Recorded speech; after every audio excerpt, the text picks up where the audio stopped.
Alright, first let's talk about Gears. They did the dream at Paris. They won.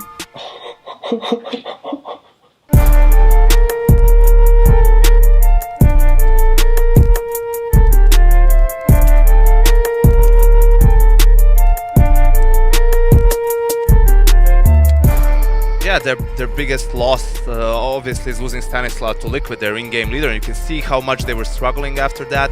All of the players in the lineup tried to in-game lead. None of them was willing to pick it up permanently. They brought in Jason R for trial. He's also the in-game leader of the team. So when you get a player on trial, give him the in-game leader role, someone who's never played at that high of a level, you are in a bit of a pickle there. So after CS Summit, we played with Jason R there, and he's our fifth. So it was hard to play with Haste because we didn't train with him too much in EM Sydney. We trained for a week, not even a week, because practice was hard. No one wanted to play against us. I don't know why. We only practiced like 2 days before the event, so we kinda went blind. We played against North first match, and we played really bad on T side, but we came back on CT side. We ended up losing on overtime, and I think that was good for us because we got easier matchups later, and we won against Chiefs and Vici Gaming to make it out of the playoffs. And then we played SK and they demolished us. To close it out 16-7, 2-0. They won the summit. They've been saying for a while they want to be back on top of the world. This is a good foot forward in doing so. Grand finals time for SK Gaming. Clinical stuff from them never really broke a sweat whatsoever. I hate to say it, Matt. OpTic just didn't arrive in this grand final whatsoever. Oh, sorry, the semi-final whatsoever. It's those peaks and valleys that I always talk about, right? Like we started at the bottom, we got to the top, and we're in a little bit of a dip. You know, emotions are good at the moment. Actually, attitudes are awesome right now. I'm really looking forward to see how the rest of the year unfolds, because it's Counter-Strike is so volatile in terms of like who is who. Like VP just got relegated on the online league. Granted, they're a group of guys who have many times said that online doesn't. I mean, it's something that we all say, right? Like, does online really matter? Those dudes are LAN gods, and that's what they should really be focusing on. I mean, everybody, that is. But again, I'm confident in the team. I'm confident that we'll find the appropriate fifth. A good coach. Adria's still the manager. We're just waiting for his visa to come through for him to be back in the States. So we want to keep Haste as our coach, and he will stay with us at least until the major, and Jason R will be playing with us too. So we have these 5 players and Haste as a coach, and we are training for all the events that are coming now. Probably the most stacked period of time of the year, where you have to play ESL Pro League in Dallas, ESL 1 Cologne, major qualifier, and major hopefully. So you have to perform and you have to grind. So there's no excuses anymore, and let's do our job. Cavalry for Splice. Identity needed to win that 1v1. Explosive gets it. Trip cap domination inbound for OpTic Gaming. Splice seemingly out of position. I don't think they're going to break the hill. They are not. And OpTic Gaming will be your Paris Open Gears Pro Circuit champions. As some of you may know, we won Paris G-Fini 2 weeks ago, and that's after picking up Icy. That's back-to-back now since Mexico, and the venue there is amazing. No surprise there. G-Fini always does a good job. G-Fini themselves amazing. Always a pleasure to be around. They're always on top of things, so easy. Ran smoothly. Really exciting experience to actually be able to go all the way to Paris and play Gears of War. I mean, I never thought I'd be going to that city, let alone going for a video game. So really awesome experience, experiencing French culture, all the great food, seeing the Eiffel Tower. Like, it was just a lot of fun. The event was really well organized. Everything flowed pretty smoothly. We knew when our media day was ahead of time. We knew when our matches were for the most part ahead of time. So really great experience. The venue was really cool. It was kind of like this modern yet still Paris architecture building that had like kind of like a concert hall in it. So all in all, really cool. They had boxed water. I never had boxed water before. But yeah, really great experience with the Paris event. Then Paris itself, was a blast. We actually stayed 2 days after the event and did a lot of our sightseeing then. Definitely my favorite place I've traveled to in my life throughout the season as well, and definitely a place worth going to. If you ever think of going to anywhere in Europe, I would say Paris. You know, it was close to 6 months ago when it was that we picked up the Gears of War team. Since then, I cannot tell you, it is really comfortable to go into events thinking and knowing that you have a really good chance of winning. But with this team, it's different, man, because you know that you're gonna have like an amazing performance, and 99% of the time you're gonna win. But it is the way in which they win, right? Like that sort of confidence and assertion. Like you don't see that in many people in whatever field they're in. Going into this tournament, we were extremely confident. We felt like we had performed well in Atlantic City. We had put in a lot of work to make sure that we could replicate that performance going into Paris. And not only did we do that, but we completed the dream. For those of you who don't know, that is when you win an entire LAN event without dropping a map. We actually came close to 1 against Ghost Gaming, which was on Foundation. Ended up being 7-6. We actually had audio issues on our side of the end. Someone's actually had his mic backwards like this, so we couldn't hear him the whole game. And I'm not trying to make excuses or anything, but blame Summons for a close map there. And then after that, we played Splice in the grand finals because they managed to knock out Envy. First time an international team has made it that far into a tournament, so that was really exciting.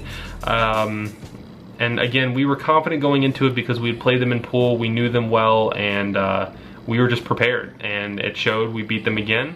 We got the exact same maps actually that we played them in the pool. So it was kind of a surprising pick and ban from them, but the results were the same, and we came out on top in the Paris champions. When you go into a tournament saying let's not drop a map instead of like let's win the tournament, you know that you're in a good spot, and we are. You know, with the addition of Red Icy, I think that we've been able to find a groove that, you know, it hasn't been matched in a while. Honestly, it's kind of crazy. When the game first came out, there was a skill gap between our team and a lot of the teams, and a lot of those teams closed the gap. Envy started closing the gap, United started closing the gap, and so there was competition, and we lost Mexico. Envy became the better team in the game for a short period of time, and then that hunger kind of set back in, and ever since then, I think it's really that loss in Mexico that's pushed us over the edge, along with the acquisition of Red Icy. Icy has just been a phenomenal teammate in terms of motivating the team, never being satisfied, never being complacent, and I think that pushes the team as well, whether they like to admit it or not. Going from online to LAN, we definitely transitioned well with Icy. Never had a problem with that, to be honest. But that being said, Icy probably drops about 15-20 kills online average. Then on LAN, he goes 25 plus like every game, so definitely a plus. Hopefully we can continue this kind of work ethic, and which we are doing. We're practicing our normal schedule. We're doing the things how we know is successful, and we're going to get as prepared as possible to hopefully have a repeat performance going into MLG Vegas. Competition was in Mexico. We ended up losing, coming to second for the first time, I think, in their careers, I think, since they came together. So it was really one, it was a humbling experience. Two, it showed that look, the level of competition in Gears of War is top level. So when you're able to compete with that consistency at that level, you know you have a team on your hands, and we do. It's still how far away? Like 2 months? It's like a little over 40 days. Wait, who is this against? Don't tell me this. I think right. You guys. Oh, look at the map too. Before I got smoked. Look at the map. No. Ruined your photo, dude. It's like, damn, we're getting 3 capped? I think that's Octane down. No, that's the end of the first side. I think. It's like, we won. Because I'm not sad yet. This is Red Direct game, right? I'm thinking about it though. I'm like shit. Too loud. Keep it down. Yeah, we can figure it out. Sorry guys. There's a different. No. Apologies. I'm not sad yet. I'm still like, dude, we can do this. We just have to hold this. So going into the green group, we were playing teams who people didn't really think were that good. We were playing E6, Red Reserve, and Elevate. I know Elevate in Red Reserve didn't really get as much practice as they could have, and I don't really think it's their fault because Splice was the only team in the Pro League, and they played the first week. So they really didn't have much practice. Like, it was either play each other or play Splice. I don't know what Splice is doing, but anyways, regardless, people didn't think they were that good. We went in with the mindset that, hey, all 3 of these teams, E6 included, have played close games and or beat us at events this year. Like Paris, Red Reserve was really close to us. Elevate played us really close at Vegas and one other event. They almost beat us at Vegas. And then E6 obviously 3-0'd us in the pool play that they love to emphasize on, but they don't emphasize that we smoked them 3-0 the next day. 100-10 Enigma 6 in the league.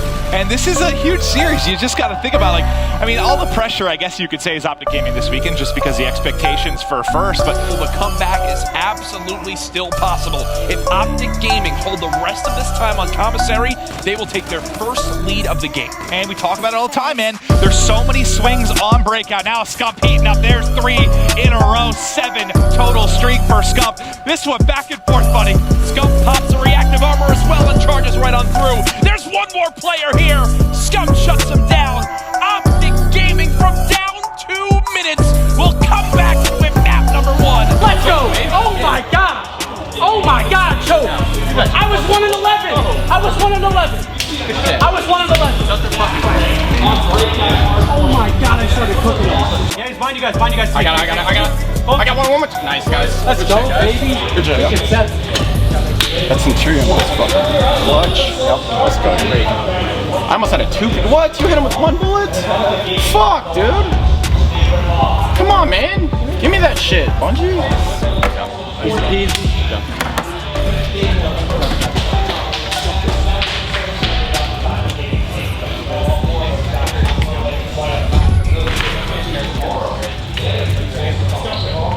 So this event was a little different to any other event. I mean, we were there 3 days, we played all 3 days, but it's not like you went there and played a group match that didn't really mean anything at the time. It was like you played 2 games every day, and every match meant something. So if you were to lose, it was really bad.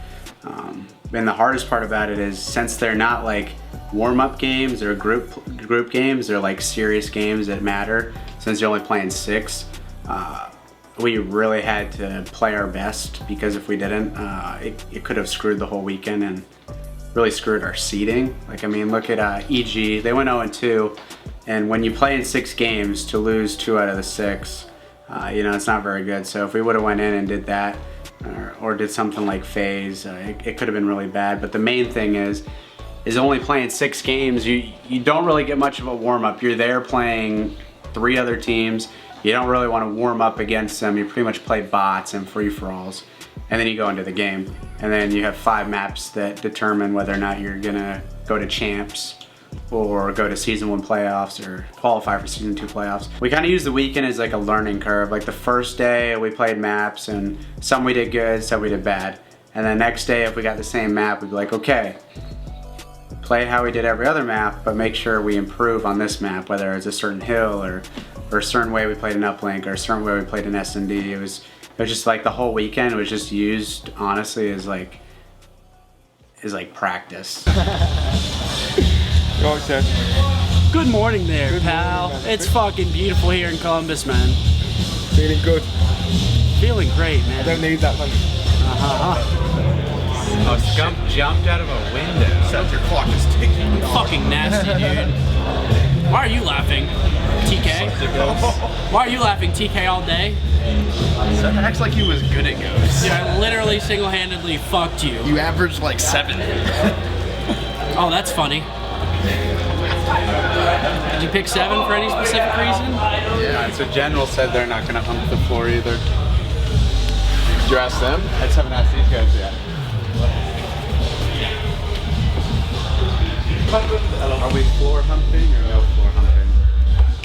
We'll solve that. It depends if someone does it by accident, you're not going to get someone to start using it. No, yeah, like as long as I don't see someone fucking like humping it for like 20 seconds. Yeah, if it happens, like, if you lay down behind something, it's gonna happen. You know what I mean? Nah, that's cool. Alright. What'd they say? He said they won't hump the ground. I was just telling Seth, bro, like I think there should almost be like maps where we can do it and can't do it. Like precinct, bro, whoever unintentionally snakes the ball point is gonna win the gunfight. I mean, yeah. You know what I mean? No, I get what you're saying,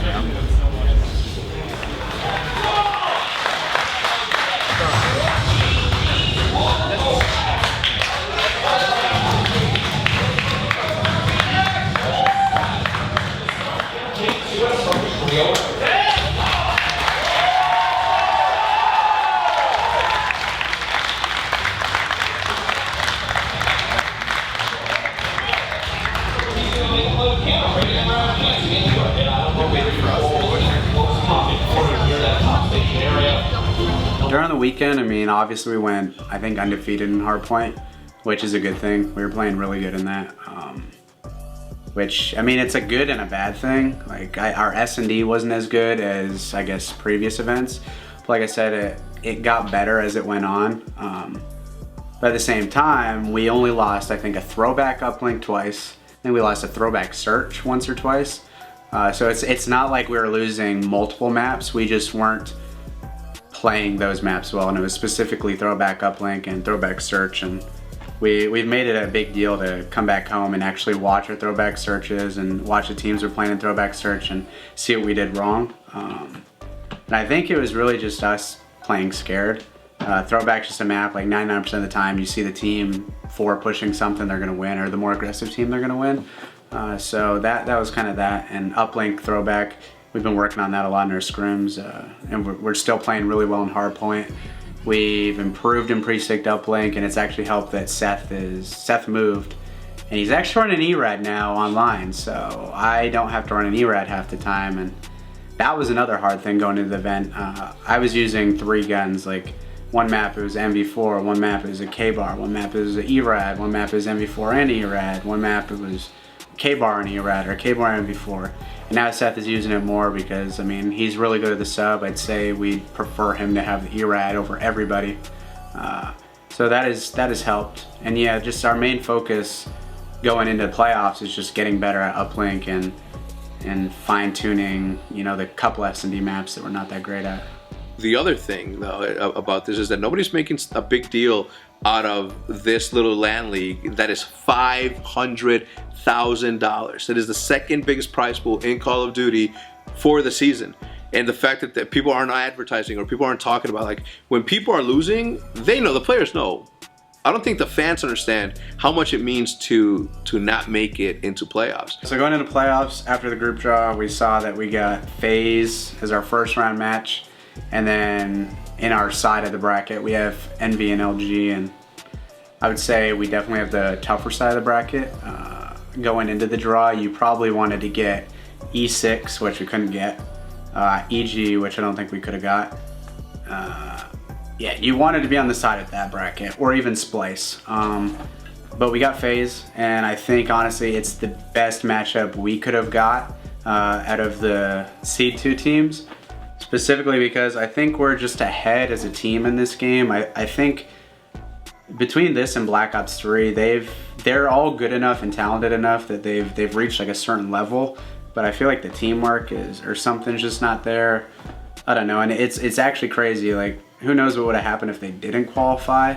Would they made a change? I don't know, but besides that, we're just really confident playing against them, and going into it, we have really good maps. I think we play Scorch, Hardpoint, Crusher S&D, Frost, Uplink, Retaliation, Hardpoint, Throwback S&D. So looking at it, they're really good maps. We've played them on all those maps and we've beat them on all those maps. So as a confidence thing, it's really good. Then MV and LG, obviously that'd be our second match if we were to win. I don't know how that series will go. It all depend on whether or not MV's playing better than they were. So I don't know. I don't know who I want to win. I don't know who I want to lose. I like who we're playing, and I think everyone's confident in this tournament. You better believe that once playoffs start, every team there is going to go in with everybody as an enemy. They're gonna have their little hellos, they're gonna have their little hangouts, but once it gets to match time, everybody's an enemy because there's $500,000 on the line. And I cannot wait to see that level of competition.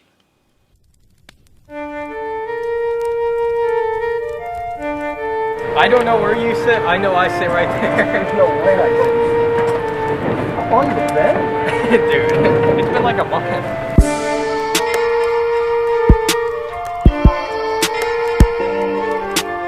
Controller is a delicacy, man. Oh yeah. Am I gonna be in the vision? Because that would be pretty cool. Hey, what up, OpTic fans? I got your pistola, and you know, I'm just hanging out. Overshield bottom mid. Yeah, you see the balls kind of falling around bottom mid. Double kill there. That's 2 down for LG, 2 down for OpTic Gaming.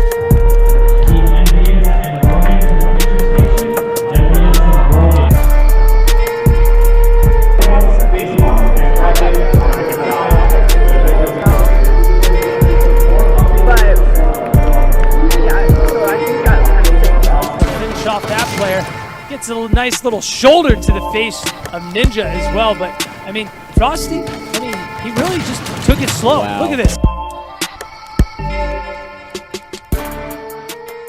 So last weekend was UMG Daytona. It was the first open event since Worlds. It was a really good atmosphere. Love seeing a bunch of amateurs come out and just start competing. The hotel was right next to the venue, which was really nice. Backed out to a beach, and then the ocean was literally right there. You could see it outside your balcony, so it was a pretty nice view. The venue was really sweet. Scuff Gaming was there, so they hooked us up with so many controllers. I know I used a new controller for the winners finals and the finals. Saturday we just played an AM team first, and then EG again, and then our toughest match, I guess, of the day would be Liquid in the winners semis. So basically, we're feeling pretty good going to that match. We had tons of warm-up. We played all day, so as I said, we played at the AM team EG.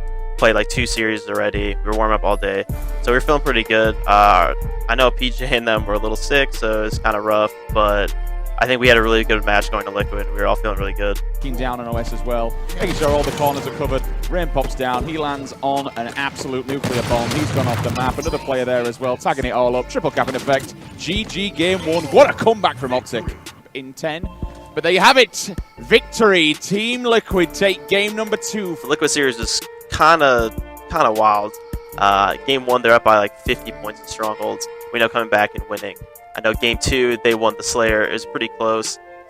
Game 3, we won Truth Flag pretty convincingly with 3-0. Game 4, we ended up blowing the Strongholds. I feel like we were doing that a lot. We were just getting tons of leads in our games in this tournament and just blowing them. So we ended up doing that in game 4.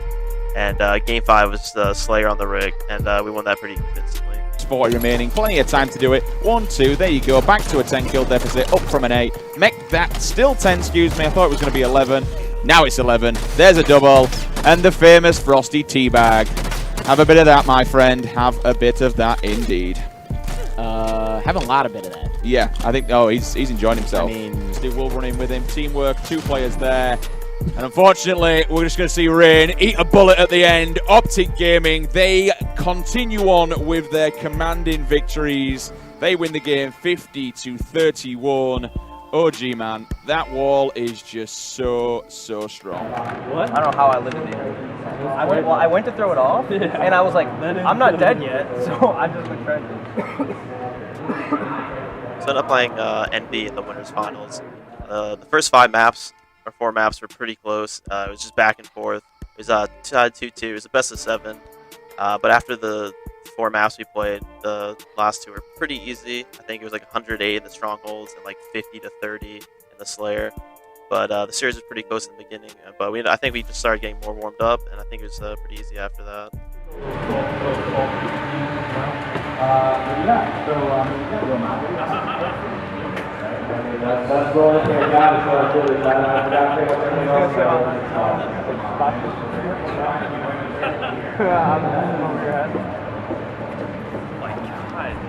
Look at what's it's not aerodynamic, dude. Watch out. Dude, oh my god, is this perfect? I'm a legend. You were a legend. He just hand scrubs in with the BR and shot him back. Says, don't you dare challenge me. The second one who will do, though. Frosty attempts to go and grab the BR. Unfortunately, it ends in him losing his mind. Hat trick and another headshot. Sniped down, doing serious work now. Killing spree also. When the first game started, we actually got destroyed, and we started losing the second map, and then lost the third map, and it was going downhill. We basically were 0-3 right off the start.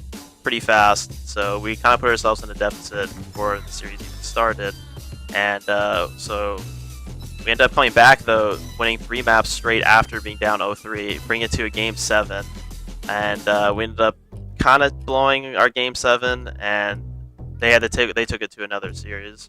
Envy clutch up in game number 7, and they're going to force a full reset. They're giving another shot at this championship. It's even Stevens.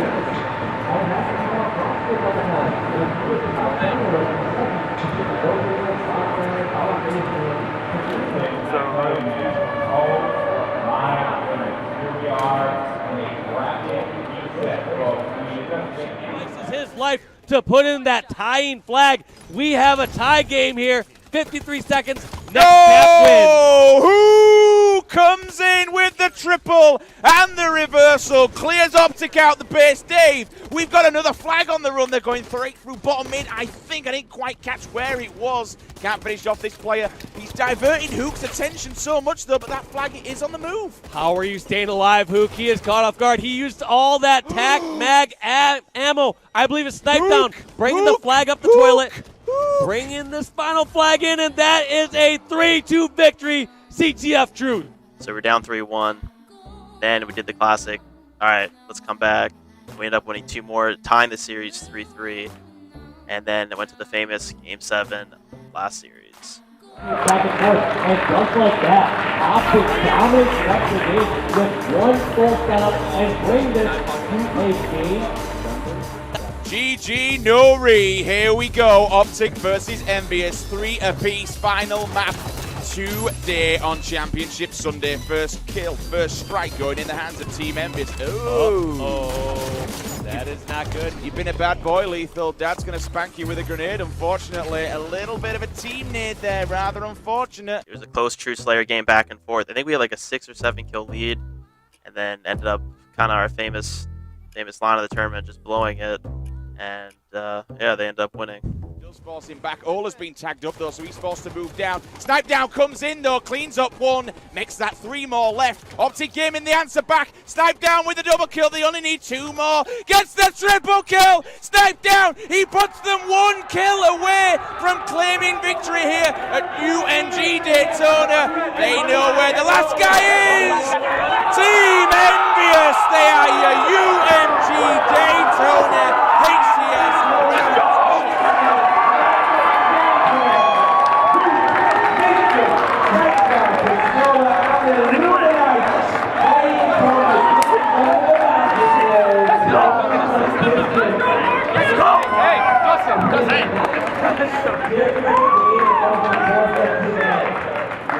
I was thinking we're winning this game and we lose. I was thinking the first one. I was like, there's no way we win 13-7. Win that game. Every game, like, I feel like we tried to win that. I would rather just lost there. I feel like that's Oh my goodness. It sucks, but that feels like the exact same like full finals. Like the same thing. I'm saying it feels the exact same. Like those strategies, they're all dominating, and it's like, oh, well, fucking barely lost. Next 3 events, we just won. It's like, oh. I'm living in a fucking. I can't break it. I've been in a loop for 3 years, and I just can't get out. I'm gonna wake up and I'm just gonna fucking. I was dreaming the whole time. Look, at the end of the day, the E-Classico continues to be that. Now, it's called the E-Classico, and a lot of you guys may not know that. It's coined the E-Classico because whether you want to consider console esports an esport or not, Envy and OpTic have been competing against each other since 2010. Hasser and I have been friends since 2010, but also mortal enemies when it comes to the competition side. And I'm talking about everything. Like, this dude will sabotage me trying to win a Jenga game. We don't like to see each other win that much. We'll celebrate, we'll congratulate, but we wish we were in that specific spot. In this case, no different. I wish it was us that brought another trophy to the match.